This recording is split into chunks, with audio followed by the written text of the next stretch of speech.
Good afternoon. Welcome to the committee of adjustment. I got going on.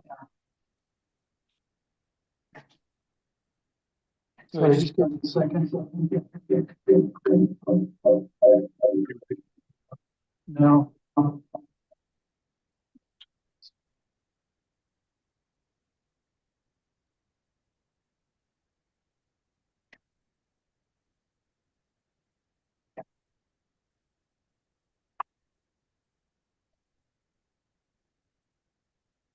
Okay. Apologize.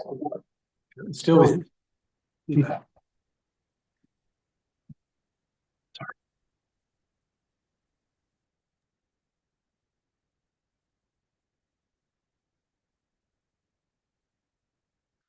I think that solves it. Yep. Good. Good afternoon. Welcome to the Committee of Adjustment hearings for Suburban Panel 2.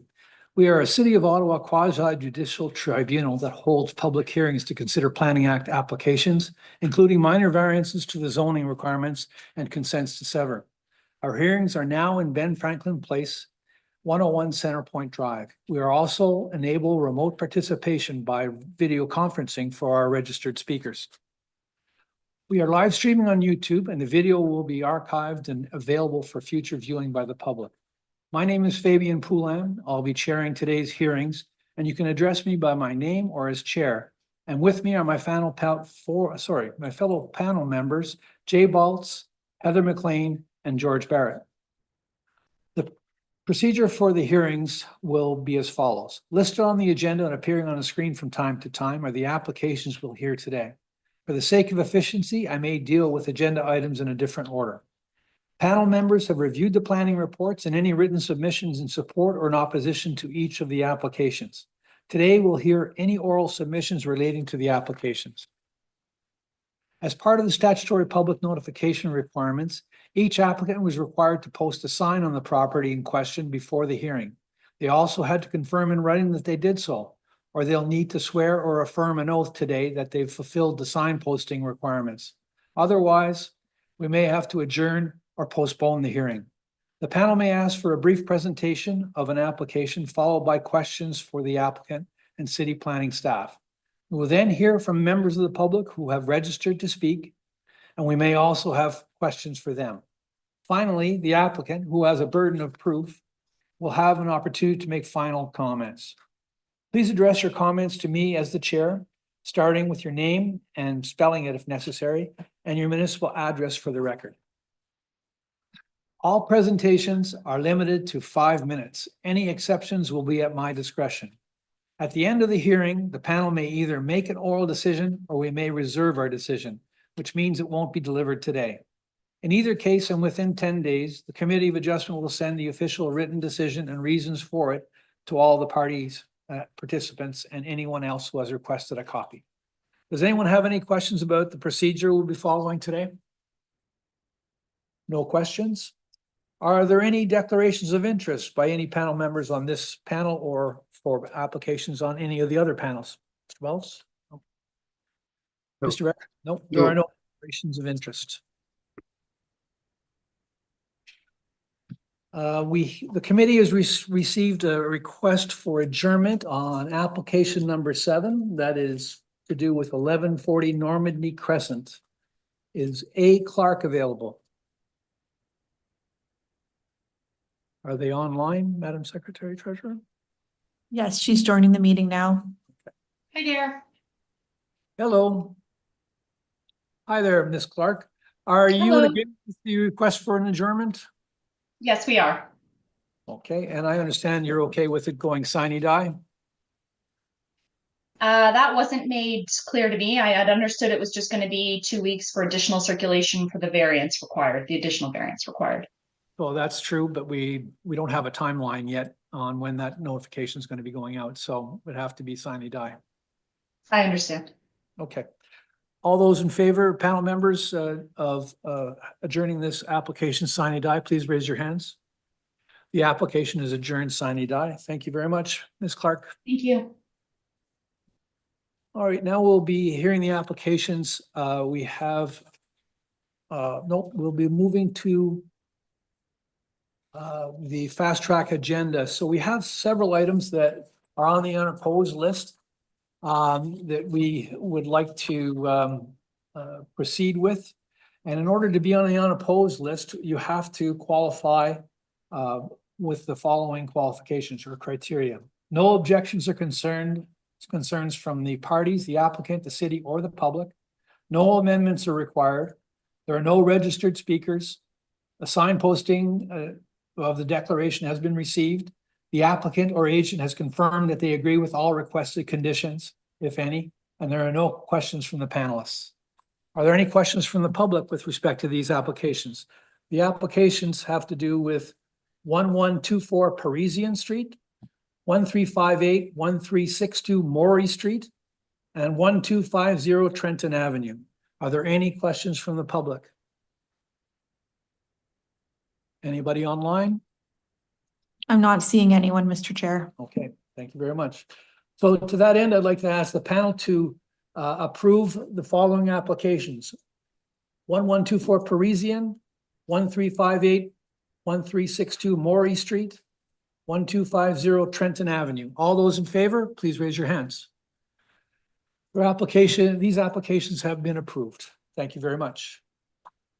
Now, moving on, we will now move on to the applications in order. And we will now first start with application number 1, having to do with 28 to 30 Drysdale Street. I'm looking for Lynn Le Mesurier. Are you available? Are they online? Okay.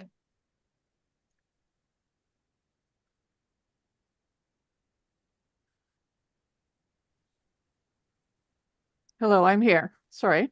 Hi, that's okay. Well, would you like to give us your name and address, please?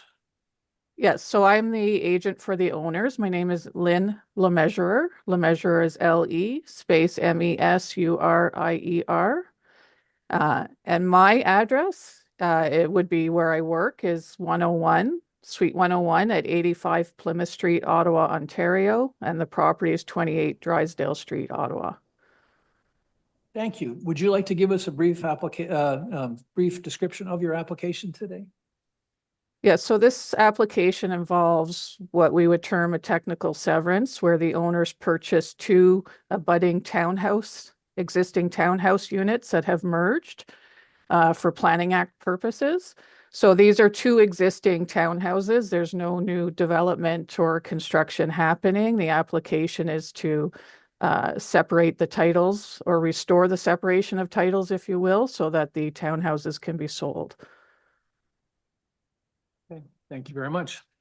I'd like to ask the panel if they have any questions for Ms. Le Mesurier. I'm trying to say it in French, but I used to pronounce it in English, so my apologies. That's okay. Okay, I'd like to ask the panel if they have any questions for the applicant. Mr. Baltz? No, Mr. Chair. Thank you. Mr. Barrett? No. Ms. McLean? No questions. Now I'd like to move to the planning services. Ms. King, do you have any comments to make with respect to this application? No concerns from planning staff. I just want to make note of the amendment that we're not requesting any conditions. Initially, the staff report requested conditions for independent servicing and grading and drainage. That was imposed out of precaution, but once staff were able to find the plans, we are confident that they're independently serviced. So that's my only comment, unless the panel has any questions on that. Okay, thank you very much. Now I'll go to the panel and see if they have any questions. Mr. Barrett, do you have any questions for planning? No, I don't. Mr. No. Baltz, any questions? No, thank you, Mr. Chair. No, Ms. McLean? No, no questions from the panel. I'd like to ask if the public has any questions they would like or make a presentation. I believe we have one resident in the neighborhood that would like to make some points. James Powers, are you available? Oh, you're muted, Mr. Powers. Hi, good afternoon. Yeah, James Farrer here. I'm a nearby resident of Drysdale, and I just, in seeing the application sign posting, I did have a couple of questions just to understand what I guess the cause of this application is and the intent. Before you go on, can you just state your name and your address, please, for the record? Yeah, so my name is James Power. I am a resident at 1136 Maritime Way, Canada, Ontario. Okay. Please proceed with your questions. Or comments. Yes, I just want to understand from Mr. Um, in what you were describing for this application, are you stating that these two properties by a previous owner were created as one ownership, essentially becoming 28 and 30 Drysdale as one ownership, and you are now re-subdividing them? Or has your client who's currently purchased them asked to basically buy both units and then separate them? I'm not quite sure I understand. So you want me to address that? Sorry, I'm not sure. Yes. Yes, please. it's you. Okay. Yeah. So the properties were always separate properties, but the current owner, the Wangs, they purchased one of the properties. And then several years later, they purchased the second property. Unknowing to them, when you purchase two townhomes like this side by side, they do what we call merge for Planning Act purposes.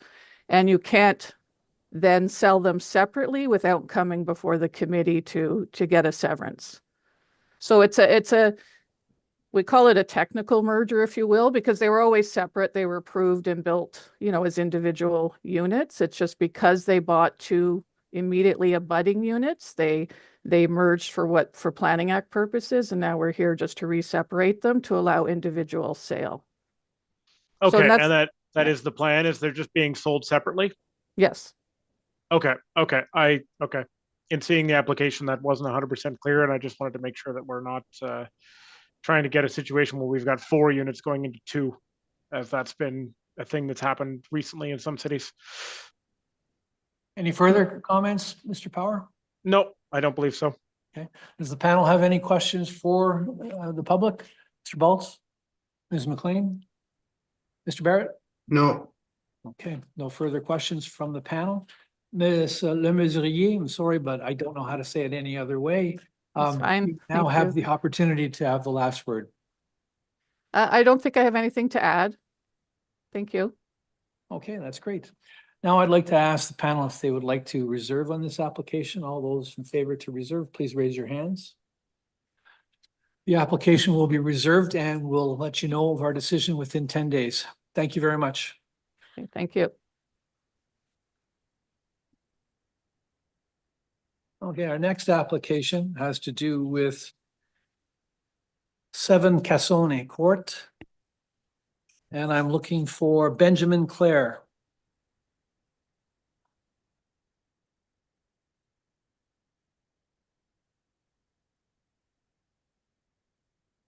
Good afternoon, Mr. Chair. Good afternoon. Can you please state your name and your address, please? Yes, my name is Ben Clare and my office address is 32 Stacy Drive in Canada. Thank you. Would you like to give us a brief description of your application today? I would, Mr. Chair, and I might ask if you'd be so willing to entertain this request for a couple of extra moments to describe some minor changes to the plans that have been submitted after circulation and to address some comments from the public. Sure, you do have 5 minutes, but let's see how we can squeeze it in. Perfect, thank you. So as mentioned, and I've got a presentation, Ms. Schul, thank you. And you can kind of roll through to slide 3. I'll try and move fairly quickly. Yeah, so my name is Ben Clare. I'm a professional planner with Gemtech Consulting Engineers, and I'm here on behalf of my client, Andreas Fustanellis. The subject lands are situated on a quiet cul-de-sac in a neighborhood characterized by low-rise single detached dwellings. There are relatively large lots, and the density is relatively low in the neighborhood in general. The subject lands, as you can see on the slide, are irregular in shape, given their location on the bulb of a cul-de-sac. There's an existing 2-story dwelling on the subject lands with a 3-bay garage that features prominently from the public realm, which is an architectural approach that was common when the dwelling was constructed in the late 1980s. As I mentioned in the planning rationale, the location of the existing dwelling was deemed compliant at the time of building permit application in the 80s. And it deviates a little bit from, or it deviates from the dwelling locations on neighboring properties. The previous dwelling was quite close to the rear property line, and the existing dwelling follows suit. On the survey, and I'll point this out a couple of times, this was done when there was a small addition proposed and partially under construction at the back of the property. That no longer exists. Next slide, please. And you can continue to the next slide. Thank you. So a little bit of background concerning approvals. The subdivision was registered in the 80s. The building was current building was constructed in the late 80s as well. In 2020, we were before committee, and a minor variance was applied for and approved that dealt with lot coverage and rear yard depth. Again, that was in relation to the structure at the back of the property that was shown on the survey. That structure, which we can refer to as a porch, was not completed, and it has since been removed. And I can speak to the previous variance at any point if there are questions. Within the planning rationale, also mentioned for context, there's another property within the immediate vicinity, 11 Cassone, that had a variance for lot coverage. So deviation has been granted in the vicinity. Next slide, please. Just very briefly, the overall thrust of the application is to accommodate additional ground floor area and the addition of 2 bays to the existing garage. One's at the front and one's at the back, which is slightly uncommon, and I can speak to that. A reconfiguration, a refinishing of the interior and exterior of the dwelling. And then there's a proposal to add 1 bedroom and some additional space on the second floor. And that's to accommodate an aging family member within the dwelling. Next slide, please. In early discussions with staff, we provided an illustration to kind of try and quickly summarize the extent of the changes. This is an updated version of that, but on the slide, solid pink line represents the ground floor expansion, again, mostly to the garage and the additional bays. The solid green line represents the second story expansion, mostly on top of the existing garage. And then there are hatched green lines that indicate the proposed expansion represented by the outdoor terrace. You can see that most of the expansion is on the western portion of the property. And you can also see that the existing setbacks, the front yard and the rear yard, are largely not exacerbated. It's largely a continuation of what's existing. You can also see that there's still a healthy amount of yard and landscaped area on the subject property. You can go ahead 2 slides, actually, Ms. Jewell. Thank you. This is a slide that we can refer back to. 1 more minute. Okay, as needed. If you can skip ahead. Just go back 1 slide, my apologies. This slide indicates changes that had been provided to committee. We can come back to those as necessary. If you wouldn't mind going to the variances on the next slide. The most important consideration for the variance is whether or not the variances are satisfy the 4 tests, the minor test in particular.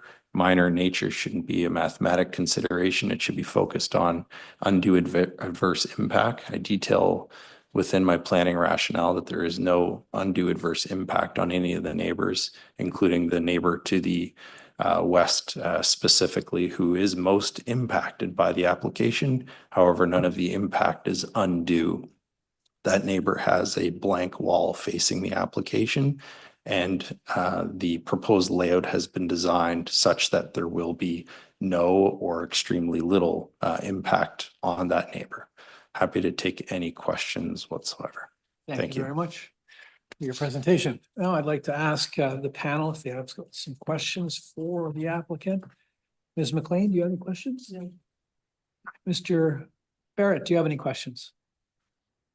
Yes, with regards to the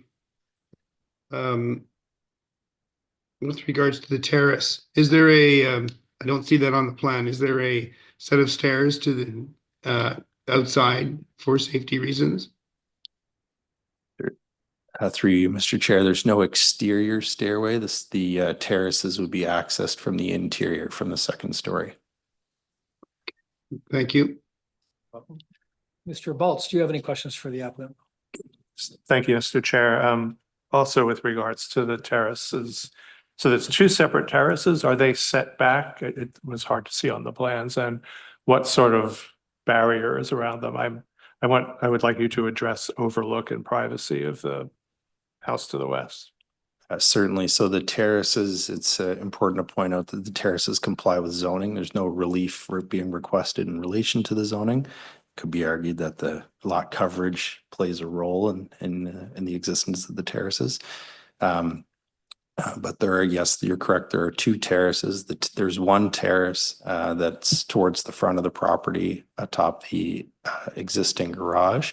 And that could be compared with, it's a relatively small terrace, could be compared with almost like a Juliet balcony. And there's a railing with glass on the railing.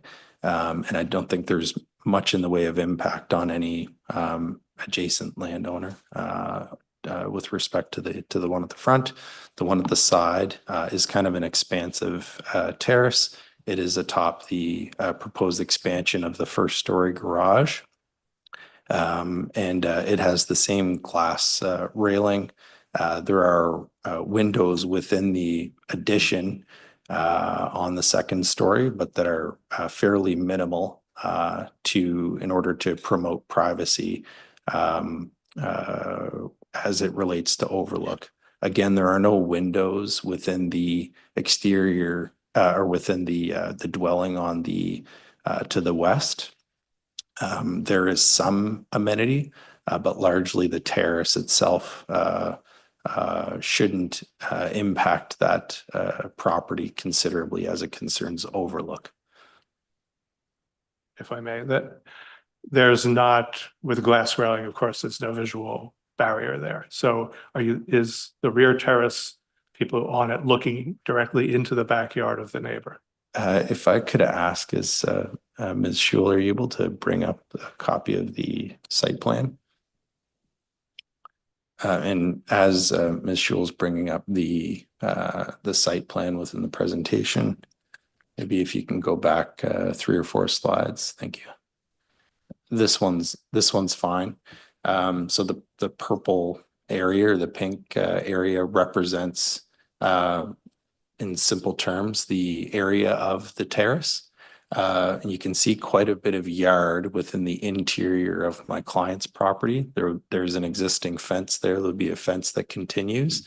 And then the space that's between the existing dwelling at 9 Cassone and their fence exists, and there could be some overlook, but it's quite minimal.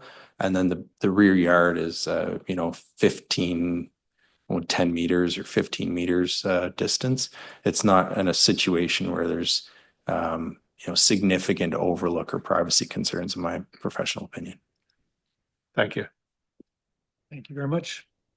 Now I'd like to move on to our planning, the city's planning department, planning services. Ms. Einkaran, do you have any comments to make? Thank you, Mr. Chair. Staff have no concerns with the application, and I'm happy to answer any questions. Thank you very much. Ms. McLean, have you got any comments to make with respect to or to the planning department? Any questions? No. Mr. Barrett, do you have any questions for planning? Just a question to you with regards to the requirement for stairs? Is that not a requirement for a terrace, above ground terrace like that?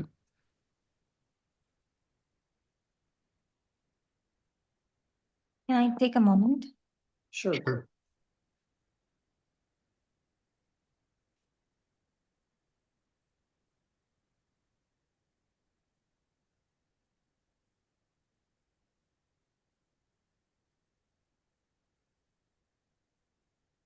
Sure, go ahead, Mr.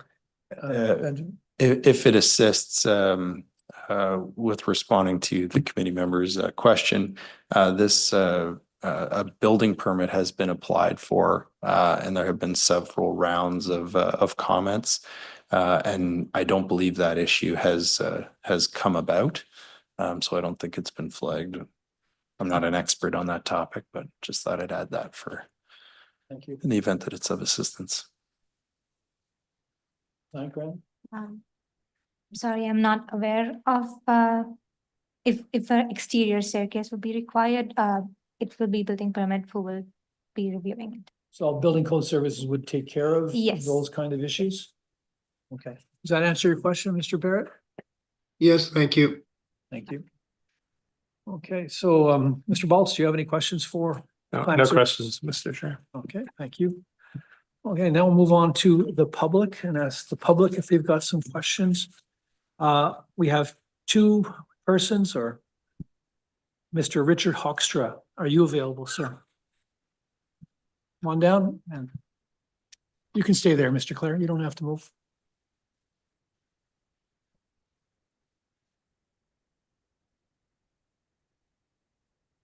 Good afternoon.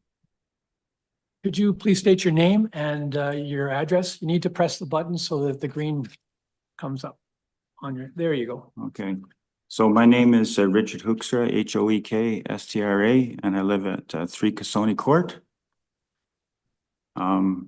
Chair, Committee of Adjustment, ladies and gentlemen, thank you for allowing me to express my opinion. Concerning the minor variance of a reduced front yard, setback of 4.54 meters rather than the existing setback, which is already under the 7.5 meters allowed under the bylaw. The owner already has less room to park their vehicles in the driveway compared to any other house on the street. The planned reduced setback was to be used to bring forward the garage a few feet, for which I can only assume was for looks only. Such a change, I believe, is not necessary. The reduced setback also makes it more difficult to get a normal sized vehicle into the planned fourth garage without driving over the neighbor's lot. Even with the present setback, a normal sized vehicle would have difficulty getting into the fourth garage without driving over the neighbor's lot.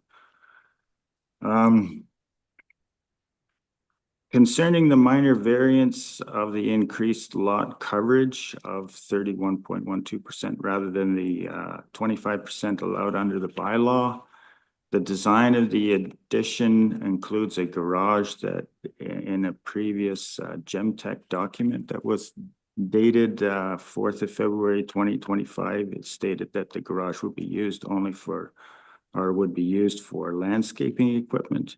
And then my question would be, why then the addition of the echo blocks in the front of the fourth garage, which would seem to me that that would be so you could drive vehicles into the fourth garage.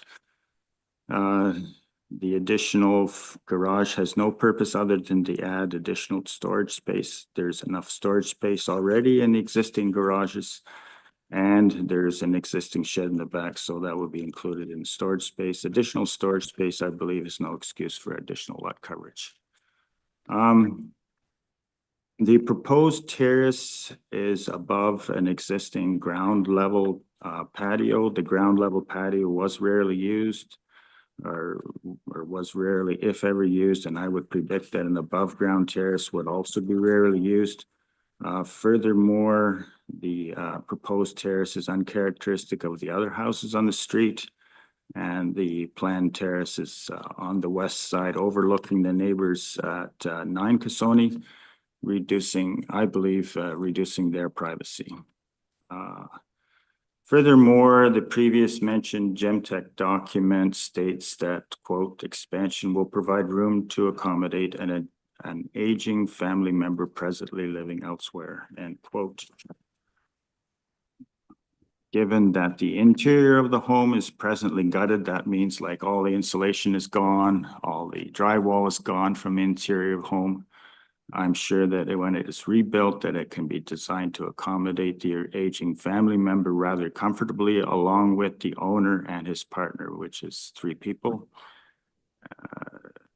I think that the house is plenty big enough for 3 people. The house can easily be rebuilt within the existing footprint of the existing home. I suggest, and my suggestions are that I suggest that the owner repair the home in accordance with a building permit that meets the existing setbacks of the original home and the existing lot coverage of the original home. I suggest that no minor variances be granted beyond the minor variances that already exist for the original home. Thank you. Thank you, sir. Would the panel have any questions for Mr. Hoekstra? Mr. Barrett, do you have any questions? No, I don't. Ms. McLean? No. Mr. Baltz? No, thank you, Mr. Chair. Okay, thank you very much. Thank you for your presentation, sir. Thank you. And our second group, there are 2 people. I think they're from the same household. I could be wrong. Aaron McCunnell and Susan Verghese.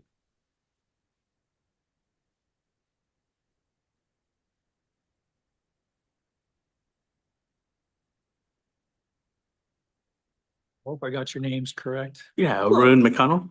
Okay. And my name is Susan Verghese, and we are in the same household, the West household, 9 Okay. Cassone. What's the address? 9 Cassone Court. Okay. Perfect. So the one directly impacted by this renovation. Okay. Please go ahead. You have 5 minutes to make your presentation. Okay. First off, I feel that this is a unnecessary expansion of their garage space.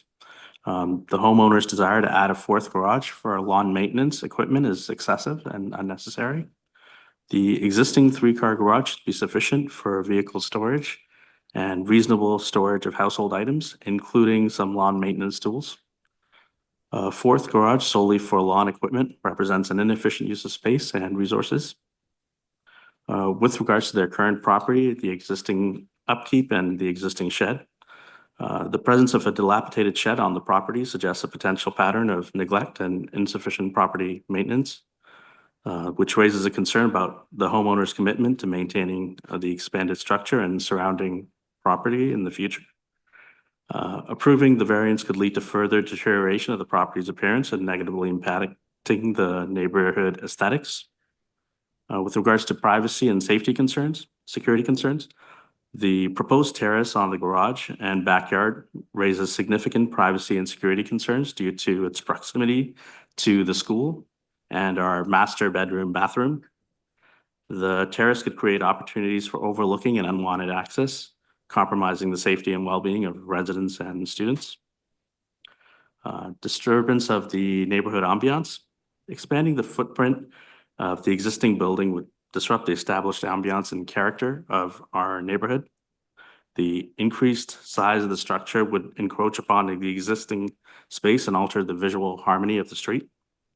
Maintaining the current distance between structures is crucial for preserving the neighborhood's aesthetic appeal and property values. The argument that the home size necessitates an elderly residence is irrelevant to the variance request. There is no evidence to suggest that the home is specifically designed or intended for elderly occupants. The current layout of the home can accommodate residents of various ages and abilities without requiring an expansion. Building a 4th garage to accommodate landscaping equipment is not the only solution for the homeowner's storage needs. A lift in the existing garage could efficiently create additional space for vehicle storage without expanding the building's footprint. The alternate solution would address the homeowner's concerns while minimizing the impact to the neighborhood. Based on the concerns, granting a variance for the 7 Cassone Court construction would be detrimental to the neighborhood's character, privacy, and security.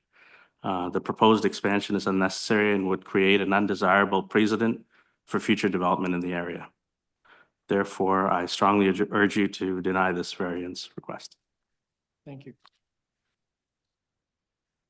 Would you like to go ahead? Because we'll then Maybe group we'll all play the these questions.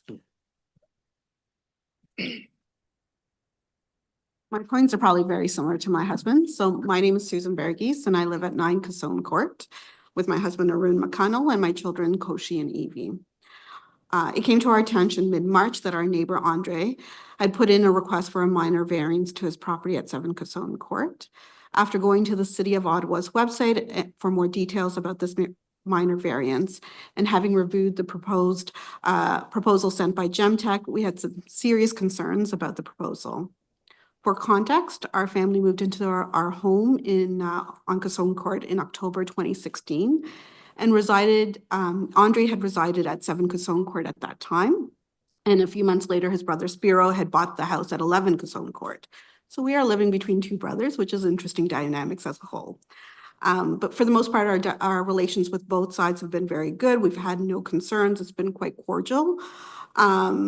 You know, we've had 2 occasions due to natural disasters such as Derecho and the windstorm for which we've had to deal with property destruction, which Andre and I, like all of us, we've been able to deal with it well. So this is just a bit of a concern that it's coming out through this way, that this is how they're renovating their house that would impact us.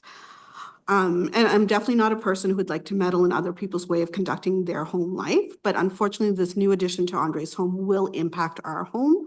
My main concerns, similar to what Ben had said, will be in this case, the impact to the curb appeal of our home. It will take away from a highly valued privacy and may increase neighborly frictions as the years go on. So we chose to move into Cassone Court because of the allure of these homes. Unlike many newly developed homes or neighborhoods, this neighborhood had nicely spaced out homes. The homes were grand with their property size and surroundings matched their beauties of the home. We came from Toronto. Is it okay if I speak? Please. Okay, I'll speak a bit quicker, but all to say it would be a bit of an eyesore. The addition of the terrace at the back of the home. Sorry, actually, you actually asked if there would be any windows that would impact us or if there's any windows. Our ensuite window looks onto their home. So right now it's a clear path. But if you even add a little bit further of a depth to the front of the garage, it actually will see it. So we'll see potentially the second terrace as well as the garage if you're increasing the depth of the home from what we understand. You know, currently from our family room, our living room in the on the main floor, we look onto their house a bit too. So it's just the angle because of the cul-de-sac. We actually do see parts of their home. So if it was extended, it would now be blocking a bit of our view versus an actual open space. So that from what we're seeing would look a bit different. So that is definitely a concern. Definitely the terrace on the second floor. I mean, we've been really good neighbors. There's a fence there for privacy purposes. We don't see anything going on in their household. If a terrace is there, you will be able to see it. Like we have a porch on our yard, we can see onto the school. So when the school is happening, we're mindful never to go on our porch just so that we're not impeding upon the school environment. Definitely, if you have a second floor terrace, you can look into our yard quite easily. I'd be surprised if you couldn't. And definitely the fourth garage is a concern.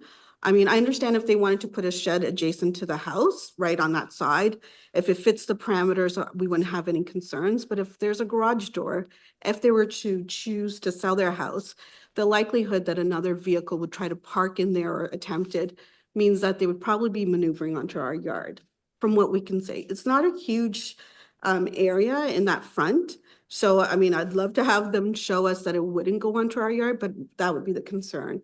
And if that did occur, the problem is then you're creating neighborly friction, and that's what we're really concerned about. Okay. So those are our biggest points, is that it is a bit of a privacy issue. Like unless it's all laid out for us that we'd see that we wouldn't have it, from what we see, it would be. And I do have concerns with the drawing because it does look like even for their driveway, it is going onto our yard a bit from what the current design is.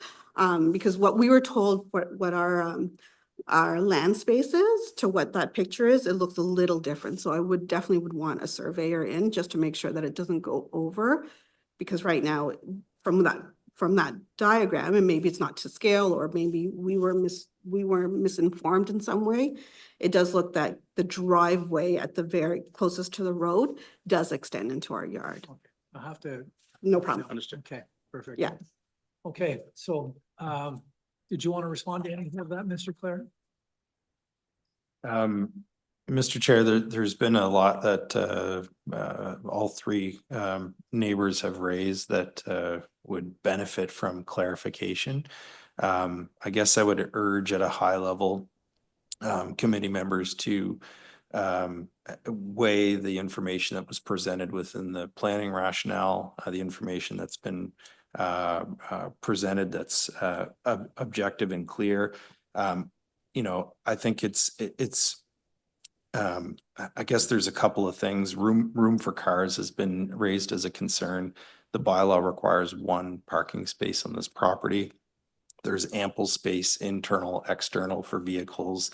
You know, four cars can probably fit outdoors without any issues. More cars can fit inside. Some concerns have been raised about the bay doors that will provide access to a portion of the garage that's intended for landscaping. I agree that that's an atypical treatment. However, staff, we have dealt with staff on that matter, and we've removed permeable pavers. It is intended for landscaping equipment, recreational equipment, not just a lawnmower. Permeable pavers have been removed in favor of extending the hardscape walkway with additional grass area. Concerns are being raised about access onto the neighbor's property. I think fencing can address that. I think there's no, you know, in the event that a vehicle is being driven onto the neighbor's property, which I think is an extremely rare occurrence, that can be addressed. Surveyors are involved with the application, and I don't think there's any disagreement. Some clarification on where that property line is could probably be of benefit to everyone. The existing driveway is actually being maintained, and the portion of the driveway that my client's neighbor is identifying is entirely within the public right-of-way. The lot line itself is quite a bit farther back.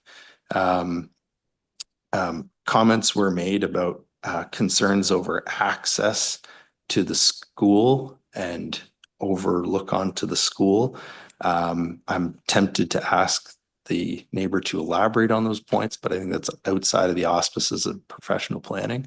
Okay, I think we're getting into your summation more than answering these questions, but I'd prefer to have it at the There's a end lot. where you have the opportunity to say what you need to say. Sure. So I'd like to ask the panel if you've got any questions for the public, and I'd like to ask Ms. McLean if you've got any questions. Thank you. I just wondered, can you just explain the window situation on that side wall, or, because I think we heard there were no windows and then you said something about a bathroom window or? Yeah, so it's actually in the front of our house, but the design of the house, it's not like a flush wall, it's a bay window. And so because it's a bay window, you know, it's angled towards their house in front and then to the other side. Okay, and then can you tell me about the fence between your two properties? How far does it extend towards the front, I guess? It doesn't extend very far to the front, so it extends pretty much to the front of our home itself. And then there's a garden that borders both properties. Okay, thank you. Thank you.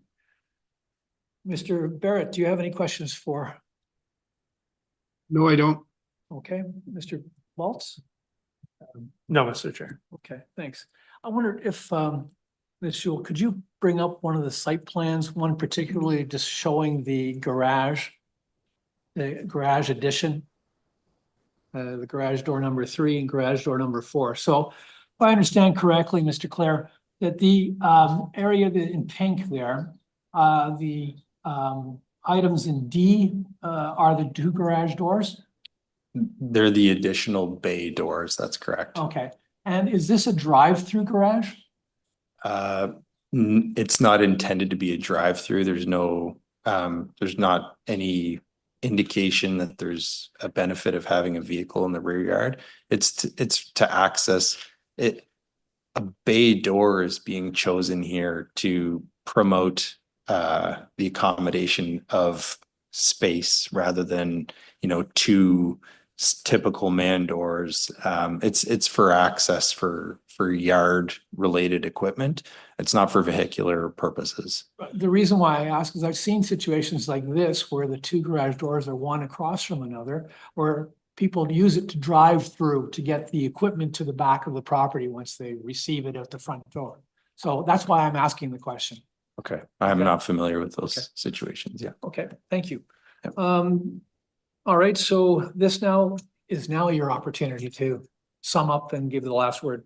Okay, I do think in advance of committee's consideration of or the decision, I did think I was going to say that the slide does actually provide a very helpful indication of the relationship between the two dwellings or the dwelling and the proposed addition, but that's okay.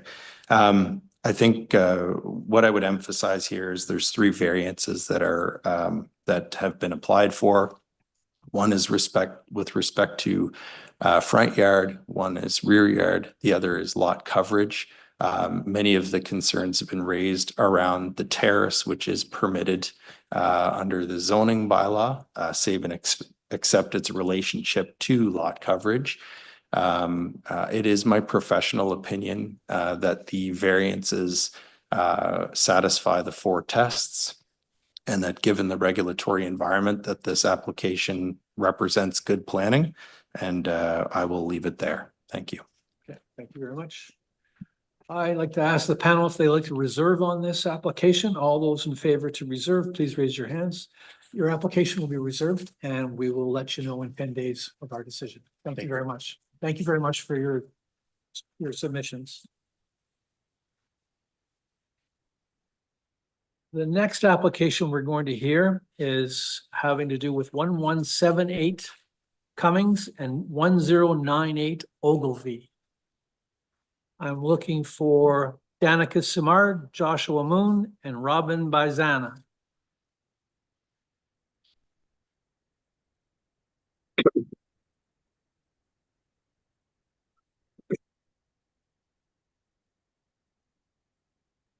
Mr. Chair, I'm looking for Robin Bizan as well.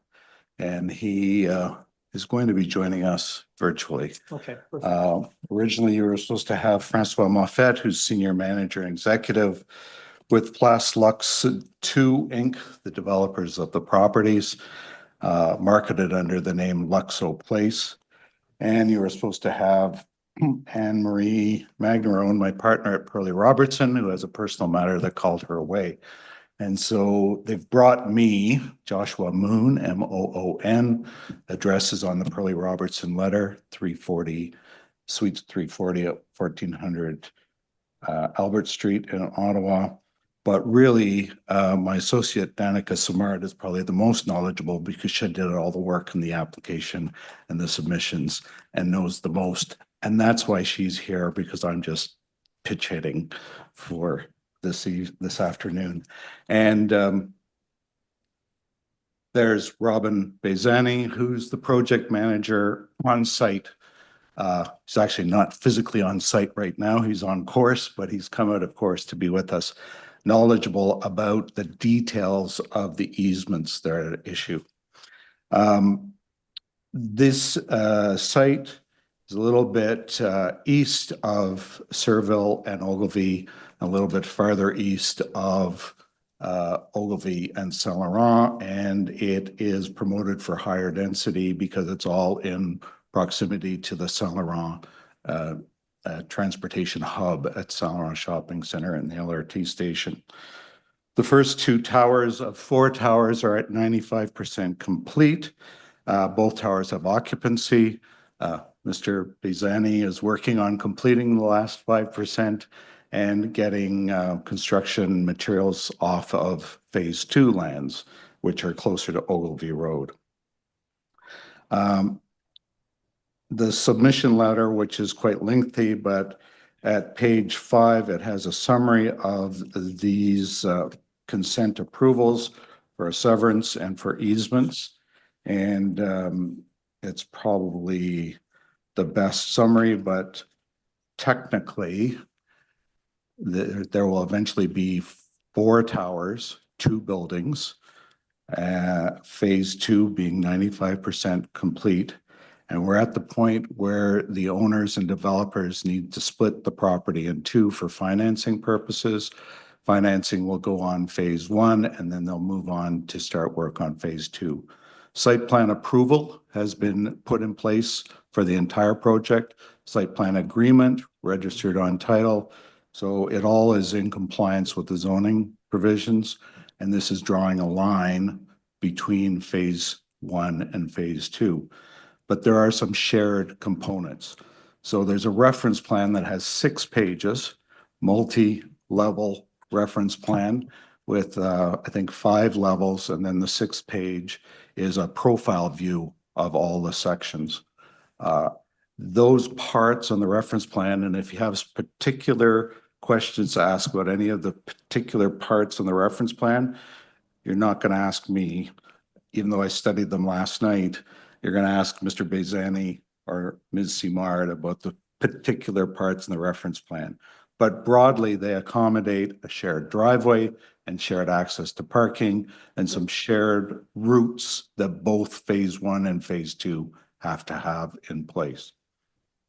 The letter also describes what are called reciprocal blanket easements at pages 9, 10, and 11, and it lists what will be shared in terms of use between the 2 phases. Heat pump rooms, mechanical heating rooms, generator and tank for both phases, training rooms, pools, a whole list of items that the 2 phases will share. This is not a condo, by the way. It's rental development, so they're not condo units. The blanket easements, which you're being asked to approve on top of the specific 21 parts on a reference plan for reciprocal cross-references, those will be covered by a joint use and maintenance agreement that will be registered on title of both sides. And that is listed as a condition of approval as directed by staff for approval of this. Staff have no issues according to their report, and the applicant has no issues with the 4 conditions that they are proposing.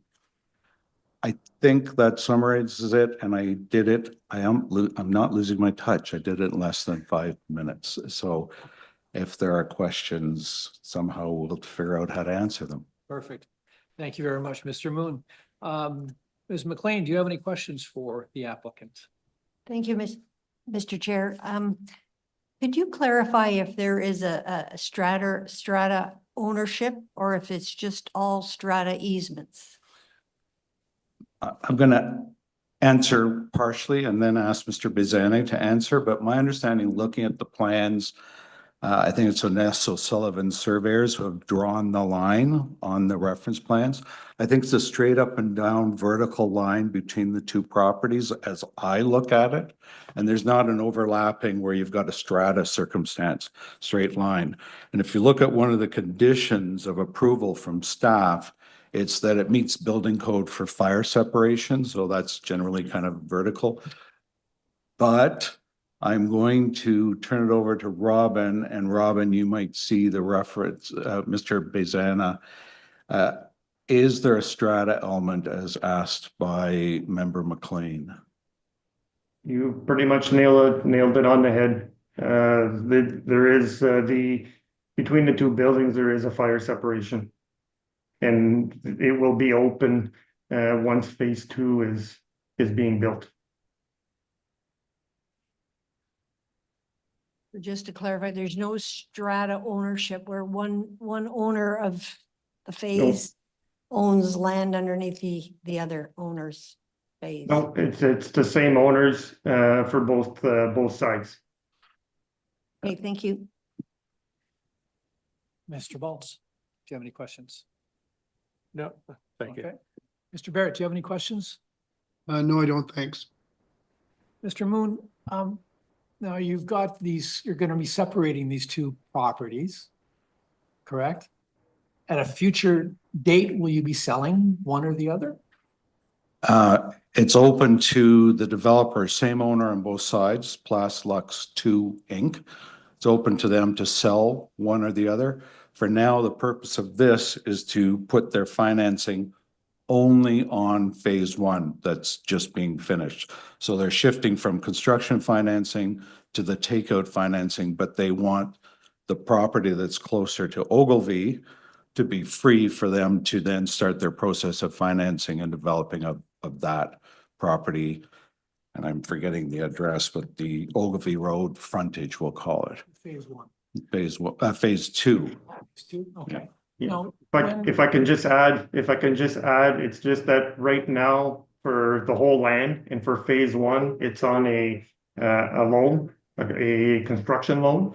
And the reason why we want to split is to be able, now that we're finishing, because we were supposed to start phase two at the same time as we're finishing phase one, which is won't happen right away. It'll happen probably in the next month. We're ahead of time here now. We want to be able to switch phase one and put that into a mortgage and then go on to get the construction loan for phase two. okay, and the JUMA that is requested as one of the conditions, that will be in place to solve the problems of these joint ownership when it does come to be? So the JUMA hasn't been drafted yet. It's a condition of approval. It will be drafted. It'll be approved by staff at the committee and presumably planning staff as well. Then be registered on title to both lots, and both sides will be bound by it. So if phase one gets sold, or if it's retained and then phase two gets built and sold, both sides are bound by the joint use and maintenance agreement and by the terms of the easement that will be registered. So staff won't be, the secretary of the committee will not be signing off on allowing probably Ms. Simard to register the transfer until the JUMA has been registered. And I just should have mentioned, there is one submission from the public. I can address the issues there or wait till they are submitted. Well, just wait till we address that with the, well, there's no one from the public going to be, it has registered to speak yet. So we'll ask that question of the public when we get down to that. Okay, now we'll move on to our city planning department. Elizabeth King, can you address some comments to this application? Yeah, so staff have no concerns with the application. We've imposed a few conditions, but that's all to address like the joint use and maintenance and the functionality of the site. But just confirming with the applicant that this is an approved site plan application. So it is underway and it is also one lot for zoning purposes. Thank you. Ms. McLean, do you have any questions for Ms. King? Mr. Baltz, do you have any questions for Ms. King? No, Mr. Chair. Mr. Barrett, do you have any questions for Ms. King? No, thank you. Okay. Now we'll ask the public if there's anyone from the public who would like to make some comments on this application. Is there anyone here in the chambers? Is there anyone online? No, there are no representations from the public. So that will give you, Mr. Moon, the last word. Thank you, Mr. Chair and members of the panel. I think I've summarized it. Looking for your support and approval so that we can get the financing arranged in more permanent long-term financing and away from the construction financing, which they'll then move over and start doing it for phase two, more residential housing units to come. Thank you. Very much. I'd like to ask the panel now, would they like to reserve this application? All those in favor of reserving? The application will be reserved and you'll receive our answer in about 10 days. Thank you very much. Thank you. All right, our next application that we'll hear today is having to do with 1094 Normandy Crescent. I'm looking for Jillian Simpson and Nico Church.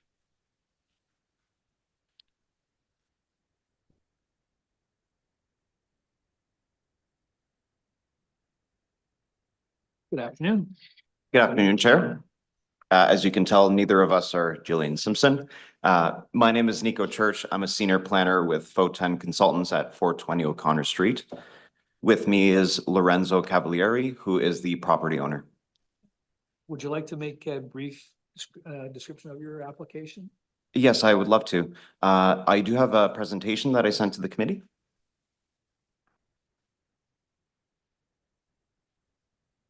Perfect, thank you. So moving along to the next slide, please.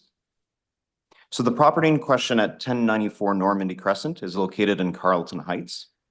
The property fronts onto Normandy for 16.5 meters and has a generous lot depth of nearly 62 meters for a lot area of about 1,025 square meters. It's zoned R2F, and there's an existing bell easement running along the east and southern edges of the site. Next slide, please. There is a previous application history here. The site was subject to Committee of Adjustment approvals under a previous owner back in 2020 to permit a severance and the construction of 2 semi-detached dwellings on the property. But those approvals have since been lapsed and ownership of the property has passed on to Mr. Cavalieri. Next slide, please. So as shown on this site plan, the owner is now proposing to sever the site into 2 parcels and redevelop it with 2 detached dwellings, 1 on each lot. Next slide, please. So the proposed consent application would result in 2 parcels facing Normandy Crescent, and the existing bell easement, shown in purple, would be retained. Next slide, please. The severed and retained parcels will each be 8.15 meters wide and each have an area of slightly over 500 square meters. So minor variance applications have been submitted since the R2F zone requires a minimum lot width of 15 meters for a detached dwelling. Next slide, please. The severance satisfies the criteria of Section 5124 of the Planning Act. In particular, the severance promotes efficient infill development on municipal services, proposes uses that are permitted and envisioned by the official plan and Carlton Heights secondary plan, and proposes parcels that are functional in shape and size and front onto an existing public street. Next slide, please. Moving on to the minor variances. As mentioned, we're seeking relief from the minimum lot width requirement of the zoning bylaw. We're also seeking relief from the minimum interior side yard setback provisions for each property, from 3 meters total and 1.2 meters minimum on one side to 1.8 meters total and 0.6 meters minimum on one side. Next slide, please. It's my opinion that the variances meet the 4 tests of Section 45(1) of the Planning Act as follows. Number 1, the variances meet the intent of the official plan as they propose permitted uses in a form envisioned by the neighborhood designation of the official plan and the secondary plan's low-rise neighborhood designation. The proposal provides gentle intensification in a context-sensitive manner and provides appropriate tree planting and drainage solutions. Number 2, the variances meet the intent of the zoning bylaw, ensuring that the provided widths and setbacks remain functional. The proposed setbacks are similar to the required setbacks for detached dwellings in many other residential zones throughout the city, including several R2 subzones. The proposal meets all other zoning requirements, in part due to the parcel's significant lot depth. For instance, all landscaping requirements in the front and rear yards are more than adequately met. Number 3, the variances are desirable for the appropriate development and use of the land, as they'll make efficient use of the site with a functional layout and built form that is compatible with the existing context, thereby meeting municipal and provincial intensification goals. The redevelopment also represents an opportunity to resolve existing drainage issues. And number 4, the variances are minor in nature. And when considering this test, you've heard it before, it's important to go beyond the numeric value and evaluate the impacts of the variances. In this case, I'm satisfied that the variances will not create any undue adverse impacts on the lands or adjacent properties. The parcels remain functional and the elevations have been designed to ensure minimal privacy impacts to abutting properties. The proposal also fits within the existing context, where there are semi-detached dwellings and townhouses already either adjacent to the site on the west or directly across the street. So there are already these conditions of minimal to no setbacks between dwellings. Lastly, on the next slide, please. I just wanted to address a few concerns that have been brought up by members of the community. 1 minute. Perfect. Thank you, Chair. Regarding the Bell easement to the east, the proposed buildings are located entirely outside the easement, and the architect has confirmed sufficient clearance for construction. Regarding an existing drainage issue at the rear of the property, the redevelopment will allow the site to be regraded to allow for proper drainage. The owner is having a grading and drainage plan prepared by a civil engineer, and this will be subject to city approval as part of their conditions. And lastly, the redevelopment, I do admit, will result in the loss of some trees, though many existing trees will be retained, and replacement trees will be planted to compensate for the trees being removed, again, subject to city approval. So I thank you, Chair, for your time, and I'm happy to answer any questions at this time. Thank you very much. Does the panel have any questions for the applicant? Ms. McLean? Thank you, Mr. Chair. Was there any consideration given to creating easements between the side yards, the 0.6 side yards, the interior of those units? I don't believe, through you, Chair, we didn't really consider that. Again, because looking at several other residential zones that are present throughout the city, there are many other conditions of the 1.8 meter total and 0.6 meters along one of those side yard setbacks. And as far as I'm concerned, in my own experiences, typically when you have detached dwellings one beside the other, even with those relatively small setbacks, there's typically no need for any sort of easement there.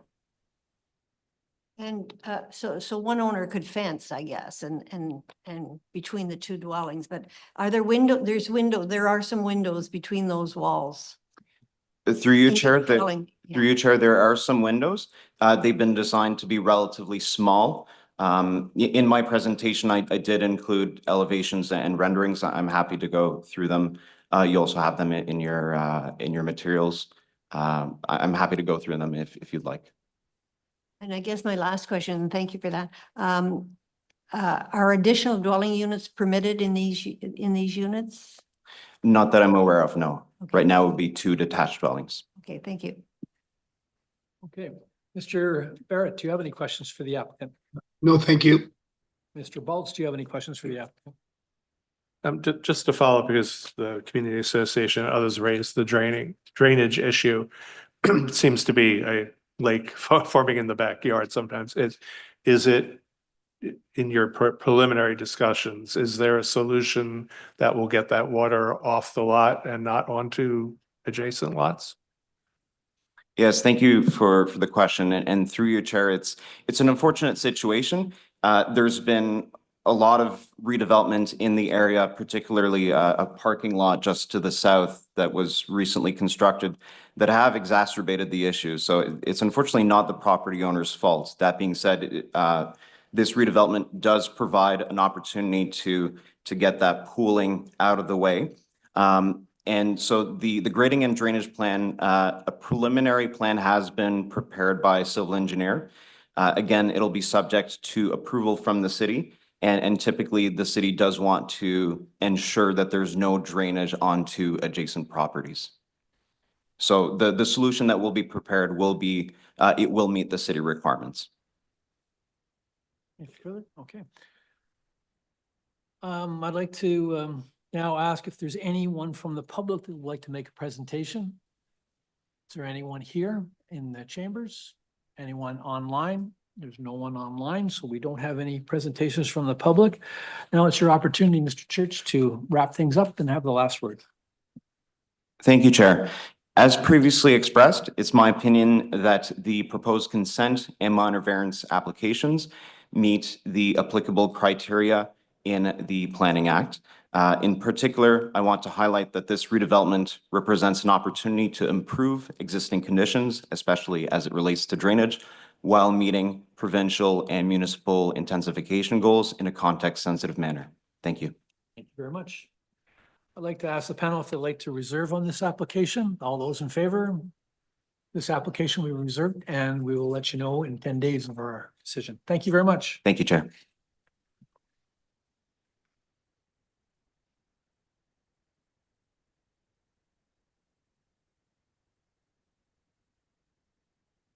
The next, and I believe final application we're going to hear today has to do with 1270 Kilborn Avenue. Is Jennifer Murray here?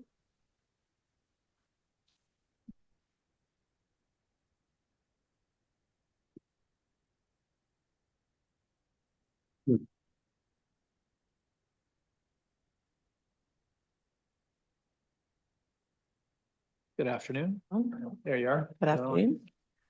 Can you please just state your name and your address, please? Yes, it's Jennifer Murray, Terrain Development, 45 Spencer Street, Suite 101. Would you like to make a brief description of your application today? Yes, I can do. I did have 2 slides that I shared. So this is an application for minor variance for 1 parcel of land. We were asked to submit 2 applications by the committee to cover the possibility in the future that the semi-detached that is proposed could be severed into 2 lots. So we've specified 2 of the variances are for the front lot and 2 are for the rear. So the variances requested are, and I will point out if we can, so the first slide shows some aerial photos if we want to refer to those at all. And then the second slide shows the site plan. I think it's pretty difficult to read. But we've highlighted in red where the variances are required, and they are largely due to the irregular shape of the lot. So we did a very sort of careful review of the zoning and reviewed it with staff before making the application, just due to the sort of angled parallel lines on the site. So the effect of that is that there is a front yard setback required of 4.88 versus 6 meter required in the zoning bylaw. And you can see the difference in the 2 parallel lines on that drawing. The corner yard setback variance, there is a full corner yard proposed for the full length of the lot at 4.5 meters, but there is a very small section of angled lot, which may have been a site triangle taking, which technically this variance wouldn't be required, but just with an abundance of caution, we requested it. So that is 3.7 meters versus 4.5 just at the angled corner. And then for the rear lot, there's 1 variance, which is the additional interior yard area this is where you have the 30% of the lot width by 30% of the adjacent rear yard setback or the required rear yard. So that's shown in red at the bottom right corner of the screen. So that is 6.39 square meters versus 8.58 required. So we did also show on this sketch the existing building on the property. So there's an existing triplex, 2-story triplex on the property today. If the owner has been, the developer has actually been living in the property for the past year, and it was recently demolished to get ready for construction. So the site is actually now technically vacant. So we've provided a full sort of analysis of the 4 tests in the planning rationale. I'm happy to maybe answer any questions. I suspect that the front yard and the corner side yard, there's no maybe real concern, and that there may want to be any questions or discussion about the additional rear yard in the back. And I did read a comment that was provided by an adjacent neighbor.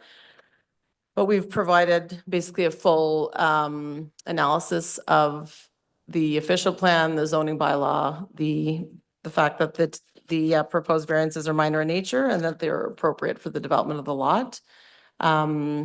This will be a 6-unit building, so we'll be sort of fully taking advantage of providing housing under the official plan. It's promoting 50-minute neighborhoods. The parking and asphalt is actually going to remove some asphalt over the redevelopment of the site right now. I suspect some vehicles might be cutting through there because there's full pavement on both sides of the existing building. So that will be returned to soft landscaping on the front. And on the rear, the proposed driveway is basically matching the asphalt that's already there and actually reducing a little bit the amount of parking. So that, I think, concludes my summary statements. Happy to answer any questions. Thank you very much. Mr. Baltz, do you have any questions for the applicant? No, thank you, Mr. Chair. Mr. Barrett, do you have any questions? No, thank you. Ms. McLean? Thank you very much. Now I'd like to move on to planning services. Ms. Einkaran, do you have any comments to make about this application? Staff have no concerns and I'm happy to answer any questions. Thank you very much. Mr. Barrett, do you have any questions for planning services? No, I don't. Thank you. Mr. Baltz, do you have any questions? No, thank you. Ms. McLean? Okay, thank you very much. I'd like to ask and see if there's anyone here from the public who'd like to make a presentation. Yep.